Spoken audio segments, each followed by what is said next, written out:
A bunch of mid-century motels in or around Fremont Street, purchased by Tony Hsieh's downtown project over a decade ago, are purportedly slated for demolition.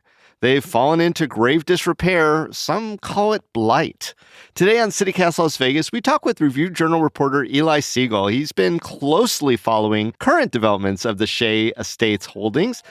And as a cornerstone of Hsieh's vision to reinvent downtown, we ask, how does all this impact not just the future of the area, but Hsieh's legacy itself? It's Monday, December 8th. I'm David Figler, and here's what Las Vegas is talking about.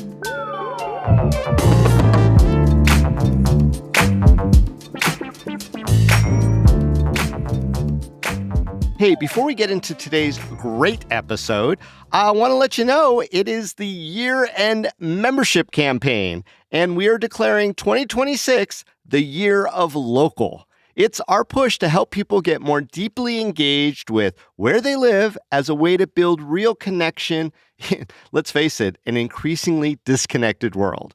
There are so many people here in Las Vegas. They want to laugh together or disagree together. They want to root for this place together and show up for their neighbors together. So if you believe in a more connected, curious, compassionate city, well, becoming a neighbor is a meaningful way to help build that.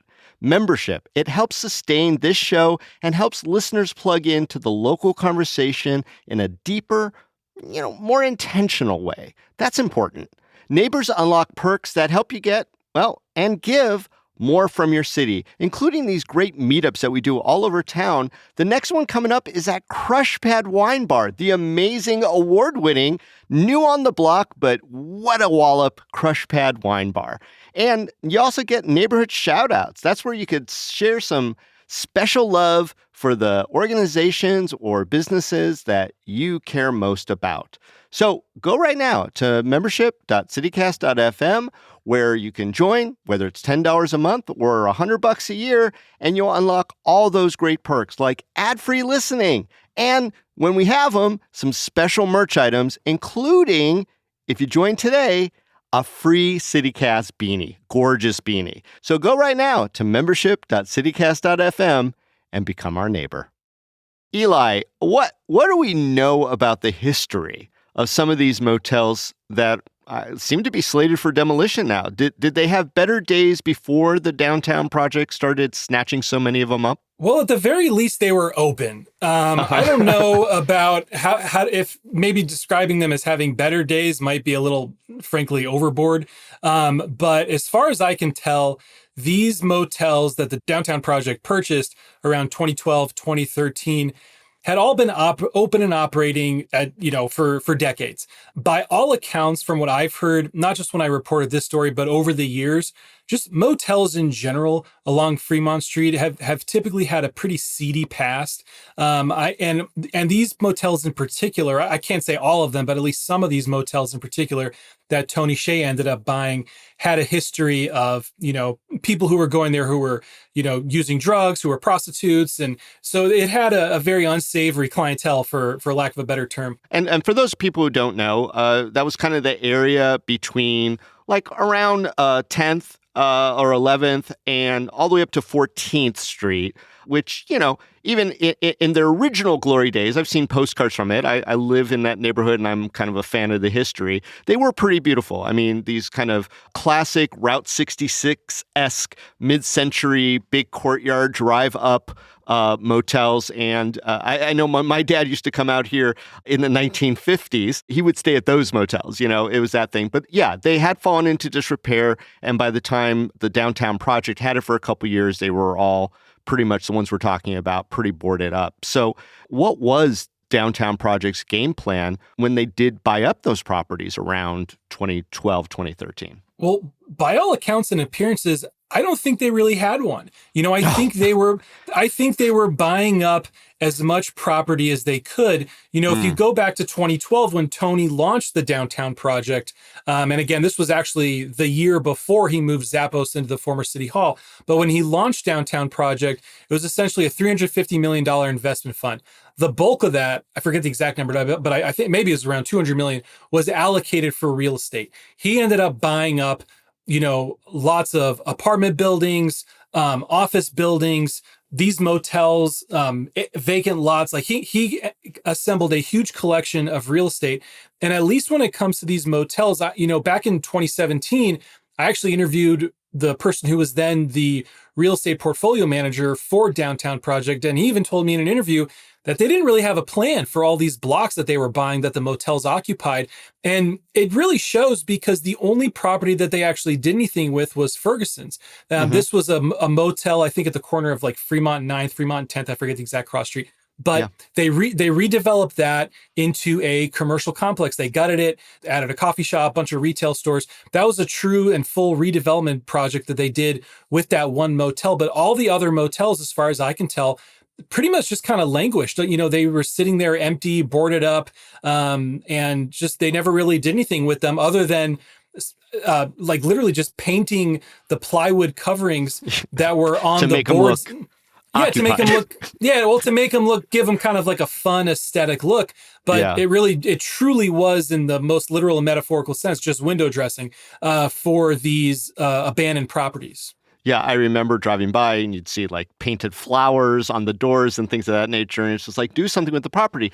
I do know just from personal experience that, during this time frame, they were trying to encourage a lot of new businesses or people to come from other places around the country and the world to, open up shop in Las Vegas. That was part of their vision in downtown Las Vegas. That was part of their vision, but they had real mixed results with that. And the way you describe it, we didn't know what we were going to do with it, really runs counter to the narrative that Tony had this grand vision. I think they were kind of faking it till they make it. And these motels just never seem to have made it. Yeah, I definitely think he did have a vision for downtown, but as far as like filling in the details and all the pieces and all the steps you need to take to do that, he clearly never got there. I mean, it's just abundantly clear when you look at these properties, and we're not just talking like one or two properties. There were several motels. Some of them have already actually been torn down over the years, but there are at least 4 or 5 that are still standing that are boarded up and abandoned. It's just very obvious that whatever vision he had, it just never fully came to fruition. There's no doubt about that. Yeah. Now, the Ferguson, I think, is touted as a success. A lot of people I know, and myself included, love going there. It took a long time to build. It was way over budget, as I understand it. But let's focus on these motels, these properties. Since they took ownership in 2012, like you said, no real development other than the Ferguson happened. Then eventually they kind of got boarded up. Was the city taking note that nothing was happening there, or did the city do anything to help out these properties during that period between like buying it and recent? The city is very aware of these properties, as evidenced by all the code enforcement reports and notices and actions that the city of Las Vegas has issued just since Tony died. This is to say nothing of any actions that they took prior to his death.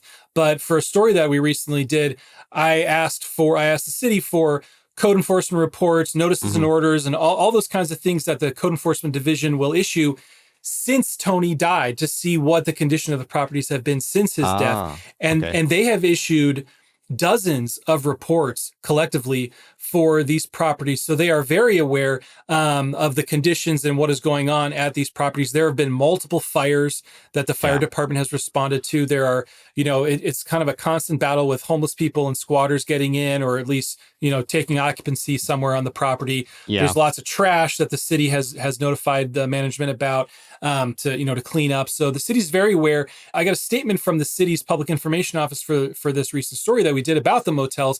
And he said that the city has not declared any of Downtown Project's former motels to be an imminent hazard, which would enable the city to basically forcibly demolish them. Which they do sometimes. The city does take those actions sometimes, but I mean, correct. I'm just going to say this as an observation. It does seem like they've been giving Tony Hsieh and his Downtown Project a lot of passes on some things that maybe others wouldn't get away with. As far as the decay. That's my observation. Sure. Now, I mean, I can definitely say that they have issued, like I said, dozens of reports and notices collectively about these properties. But as far as declaring them an imminent hazard, that has not happened yet. Now, Downtown Project, it's now known as DTP companies, they issued a statement for our story saying that they are planning to tear down these motels. Mhm. But again, I checked with the city, and and this was as of a week or so ago. No demolition permit applications have been filed yet, so they are still standing. Right. And that's why we're talking about it, because, they're saying we're going to do this. It's interesting, especially since, I do remember there was something not terribly long ago. Maybe you can enlighten me on it, Eli, where the city injected a little optimism in some of these properties as related to, I don't know, even the signs, or what was that about? Right. So this was back in 2018. It was called Project Enchilada. And it was really like a beautification project that the city undertook. And they spent money to install new signs at several of Downtown Project's motels. I think a couple other motel properties that weren't owned by Downtown Project also got some new signs, and the project I think involved some other work as well around the Fremont Street area. But a portion of that project was dedicated to installing kind of these cool, nice looking retro signs at several of Tony Hsieh's motels. And these were signs that, and are some of which, I think many of which are still up, which are recreations of the old original signage, welcoming people, telling them that the property was opening, basically signposts for those motels. Exactly. Yeah. These would fit perfectly into like a vintage, photo album from the 50s or 60s for these motels. I mean, they really are truly of that era, and they're quite nice. But it's a real contrast when you see these really nice kind of retro looking signs in front of these like clearly run down, boarded up buildings. Yeah. It's a really weird juxtaposition. What is that Project Enchilada still happening, or did they kind of abandon hope on that one too? I don't know. That's a good question. I'm not sure like whatever happened to the entirety of Project Enchilada, but the city told me in a statement that if these motels that Tony owned are eventually torn down, that these signs will be saved. So those signs would not get torn down if any of these properties are, in fact, eventually demolished. Yeah, I'm sure the Neon Museum is probably doing some measuring with a bunch of rulers right now. Just say, do we have the space for those good guys?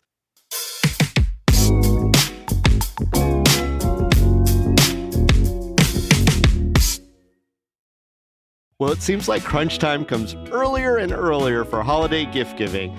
So many options out there, but you also want something that's going to be personal? I like Aura frames for that. So Aura frames are a shared digital format. They come in these beautiful frames, packaged in premium gift boxes. When you send one to someone, there's no price tag on it.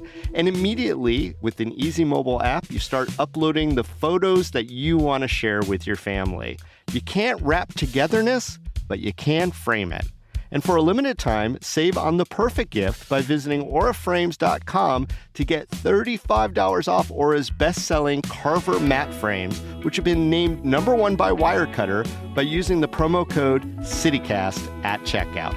That's auraframes.com, promo code CityCast. This deal is exclusive to listeners, and those frames do sell out fast, so order yours now to get it in time for the holidays. Support this show by mentioning us at checkout.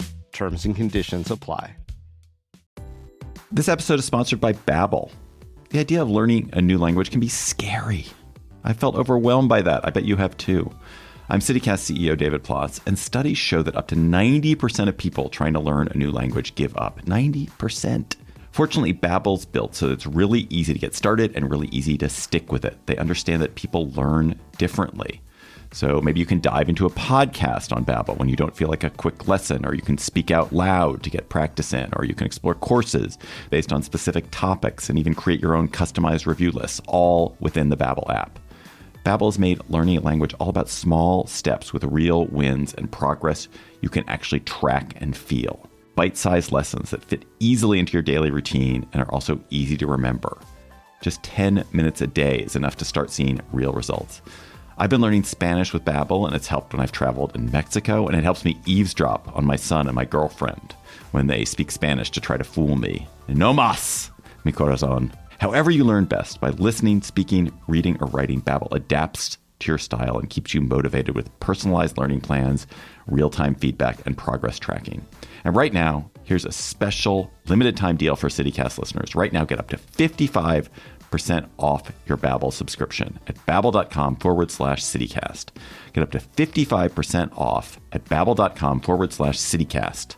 Spelled BABBEL.com/CityCast. Rules and restrictions may apply. I want to shift gears just a little bit. There is a motel down there in that area called the Safari. It was not part of the DTP portfolio, but the county, strangely enough, not the city, but the county and a nonprofit called U.S. Vets got involved and turned that property into basically a supportive temporary housing facility for people who were unhoused. It's a model that the county still brags about. I think they have another one down on Boulder Highway now.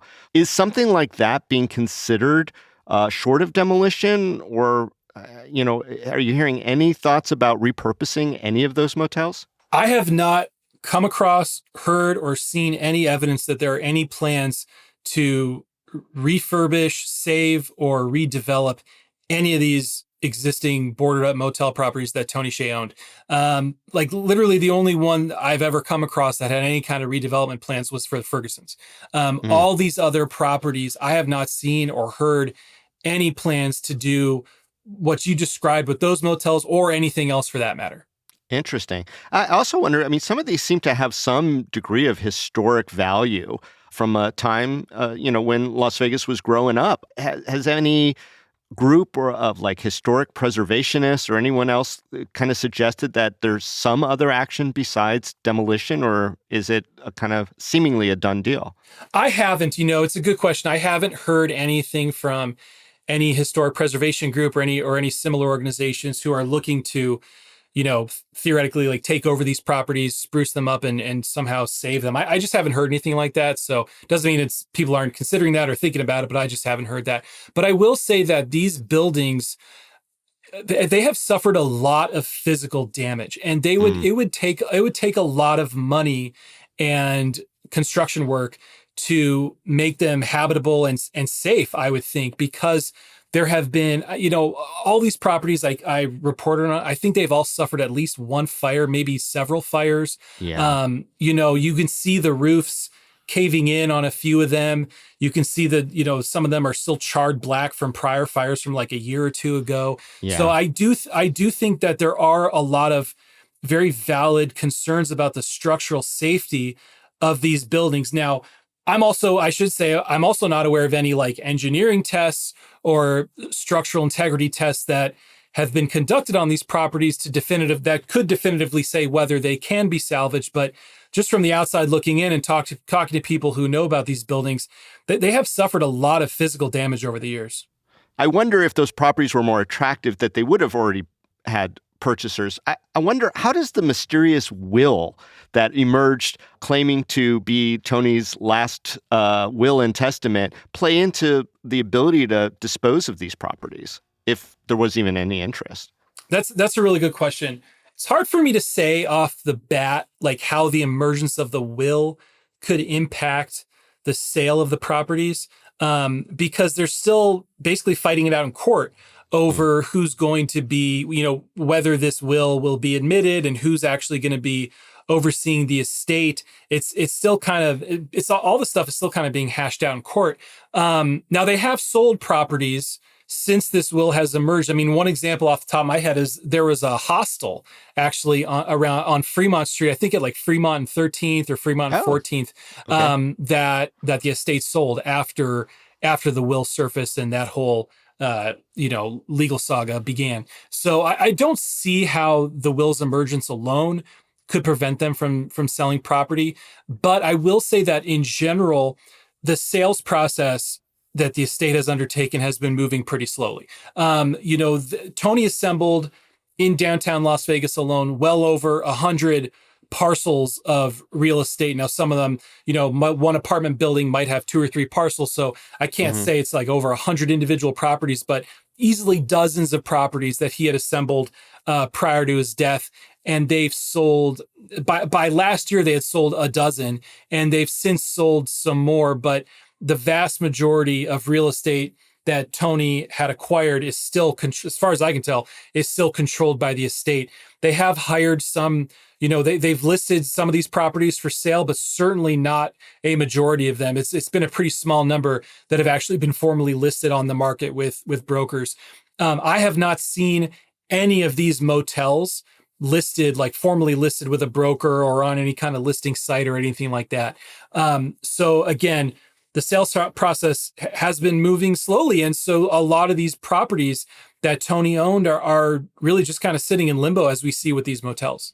Yeah. And, you did some excellent reporting. You talked to a lot of developers who work in the downtown space. I'm wondering if any of them indicated to you, like, if it does, and it does seem like it's going to happen, but if these motels that we're talking about do get raised, what might come next? What would sort of be the things that could replace them in that area on Fremont between 10th and 14th? I think the two main things that developers say would work, theoretically at least, on Fremont is either more high density housing, like a big apartment complex like you saw with what used to be known as F9 right next to Atomic Liquor. And that was actually a joint venture between Downtown Project and another developer. It's a big apartment complex. So something like that, or more commercial space, whether it's restaurants, bars, maybe some retail, that sort of thing. That's really what people that I've talked with say could work on Fremont, especially, around that area of Fremont. But again, you've got to have a seller and you've got to be able to buy these properties, because right now they're all controlled by essentially the same person who's not really doing anything with them. Why do you think that the fate of these motels might matter for Las Vegas at large, and not just the people who live around there or who have businesses around there? I think, these motels to me show how you've just got a big stretch of Fremont Street that's in limbo and is being kind of held back, for lack of a better term, for whatever the reasons are. I can't speculate as to why the estate hasn't sold these properties, specifically these motels, but the fact that they haven't sold them and that they are sitting there very blighted, with a history of fires and squatters and that sort of thing. And bad smells and garbage. I mean, you reported about that too. Yeah, there was at least one property I came across that the city ordered management to remove offensive odors at the site. So you've got these properties that are just sitting there, and it's a significant stretch of a very well-known corridor that's really just sitting blighted and no one's doing anything with, and it's one thing to have empty lots, which are by themselves are not a good thing either, because a lot of people I talk to, they don't want more. There are already a lot of vacant lots in downtown Las Vegas. Anyone knows that just by walking around or driving through it. And those are not the best solution either, because it makes an area feel very quiet, uninviting. It can feel very desolate, as someone once told me. So it's not ideal just to have more, blank parcels out there. But at the same time, when you've got these buildings that are constantly getting hit and set on fire, that's certainly not a good thing either. So it really comes down to, like, what is going to happen with all these properties? And again, you've got this pretty significant stretch of Fremont Street, like the main downtown corridor. The original street of Las Vegas. I mean, that's where it all started. Yeah. Yeah. There's so much history on Fremont Street, not just with these motels, but you go all the way back to the 1905 auction. I mean, there's just so much history on Fremont, and you've got a big chunk of it that's just kind of sitting idle. Yeah. I mean, a far cry from right around the time when he was purchasing all these, when, it was reported in the news, he was taking people like Sir Richard Branson down the street to try to, excite them about investing, which of course never did happen. So what do you think in the end, Eli, that this says about Tony Hsieh's legacy as the sort of savior of downtown that he constantly gets tagged with?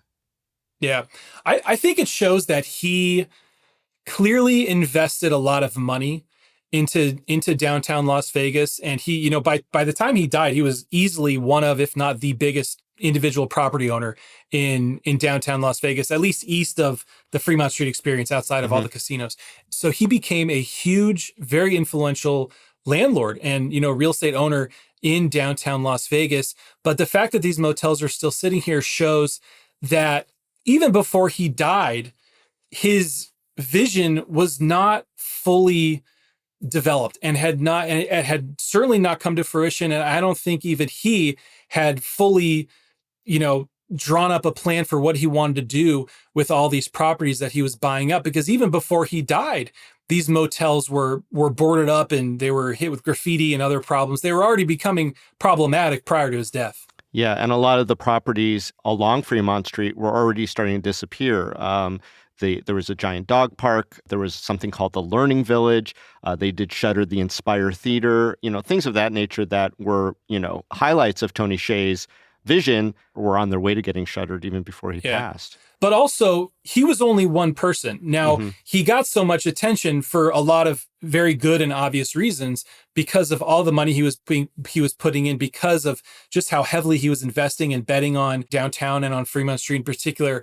But I think a lot of people would say that for a place like Fremont Street to really fully bloom, you've got to have a lot of people doing what Tony was doing. You can't just rely on one person, because every investor, every developer is going to have misses. They are going to have projects that fail. They are going to invest in businesses that don't succeed. That is just, as I see it, a pretty normal. It's unfortunate, obviously, for the people who are losing money and losing their jobs as part of that, but it does happen all the time. And it happens to every investor. They always have bets that fail and always have bets that succeed. So when you're only relying on one person to revitalize an area, all those misses are going to feel particularly acute.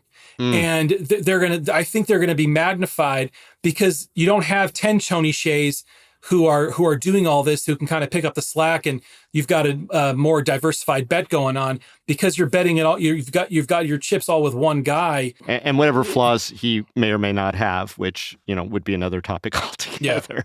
Yeah. Well, Eli, I really do appreciate you keeping your eye on this, because I do believe it's an important part of Vegas history, and thank you for sharing that here on CityCast Las Vegas. You bet. Thanks for having me.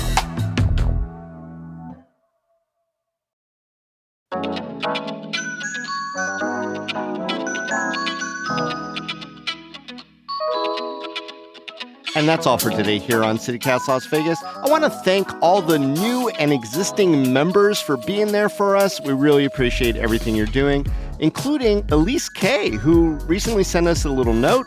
She says, I originally subscribed for the up-to-date info on events for families to attend in Las Vegas, and I became a member for the important information you all provide on our city's news, history, and politics. Keep up the great work. Well, thanks, Elise, and I'm sure you'll love today's episode, too.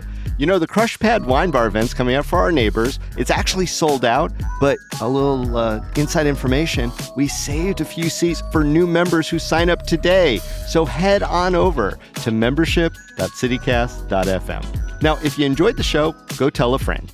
You could also rate the show, leave us a review, and subscribe to our morning newsletter. We'll be back tomorrow morning with more news from around the city. Till then, stay lucky.